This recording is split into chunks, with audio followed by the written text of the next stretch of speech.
Now, because I think that that question is susceptible of more than one interpretation, I'm going to answer it in a couple different ways.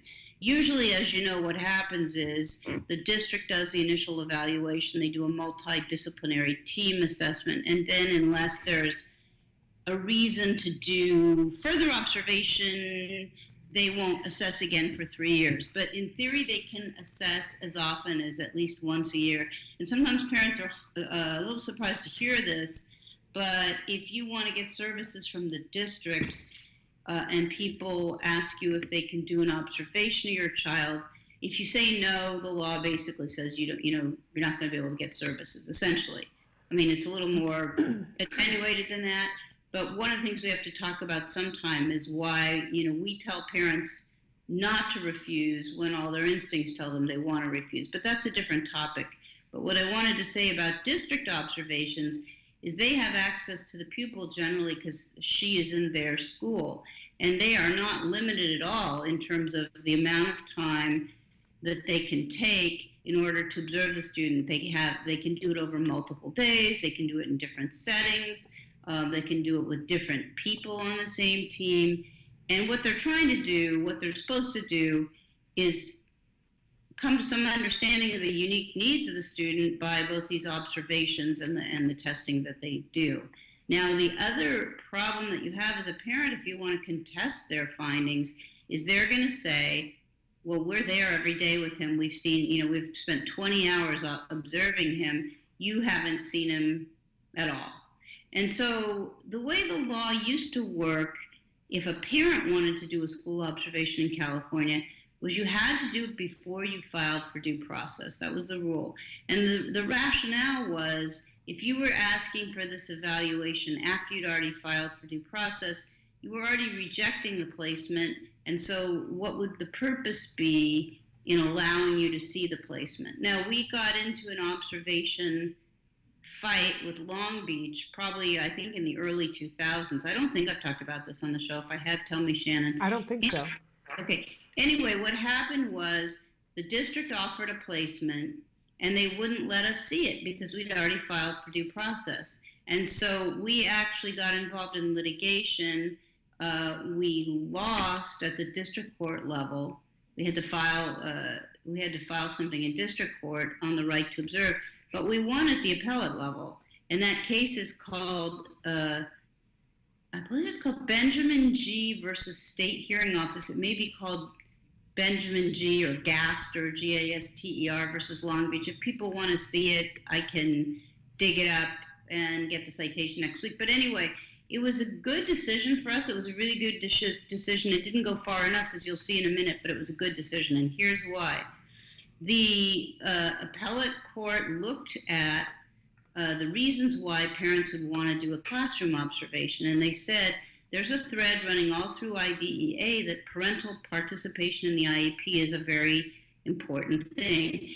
And how can a parent meaningfully make a decision about a placement if they're not able to observe it and observe it with a qualified professional who actually has the kind of knowledge and discrimination abilities to decide whether or not it's a good place for the student or not. And there's a lot of stuff in the Benjamin G. decision about how experts level the playing field and stuff like that. So after that, it worked differently in California because now the law was amended to read, if the district has done an in-class observation of the pupil or has a policy which allows for it, so that's quite wide open, then the parent is entitled to an equivalent opportunity. And as these things go, what then began to happen was the district, read the statute, figured out where the holes were, and said, well, that's fine, you can have your observation, but you can't, let's say, I've never had a situation where I've gotten an equivalent opportunity, and probably that, that's because I would have to go back into court. But typically they'll do 5 or 10 hours of observation. And then, as some of you know, when we ask to have our professional, possibly accompanied with a parent, possibly not, accompany the evaluator, and we say we want the evaluator to observe, several things, they start to block us and say it's too disruptive, you can't be there for that long on that day, you can have your 90 minutes, but you have to come back 3 different times. Because the Gaster case didn't specifically say how these observation parameters were going to work. They just basically said you get an equivalent opportunity. It doesn't matter whether or not you filed for due process. And so in some cases, when they block us now, what we do is we file a motion with the hearing office, a motion to observe the classroom. But so going back to your answer, what are the time limits? Well, in theory, you're entitled to an equivalent opportunity. And that's why, if I've got my thinking cap on straight, like yesterday I went to an IEP meeting, they'd done observations. I asked the professionals how much time they spent looking at the child in her classroom, et cetera, because in the future, if I need to do my own observation, then I need to be able to say, well, you guys spent 3 hours, so what is this business about how I can only have a half an hour? I think the last thing I want to say about this is that districts will try to confuse you by saying, well, this has to be conducted pursuant to our visitor policy. That's completely wrong, and the visitors' policies are typically 30 minutes. The thing that the district is actually bound by instead is the observation statute. And as I said, the question is, what opportunity did the district have? And you're entitled to an equivalent opportunity. But we have to fight the districts. Nothing has changed really since we did that case. Districts don't want people to look at their placements, and that just makes them look so guilty. And it isn't really true that it's disruptive, because they have people come in there all the time. I need to stop talking like a robot, but this is really something that I just find to be so outrageous. And I think about it every time I buy a blouse, or I look at a car, or I pick out a puppy, ha ha ha. But really, the whole idea is, if you have something that you want to sell to somebody, what do?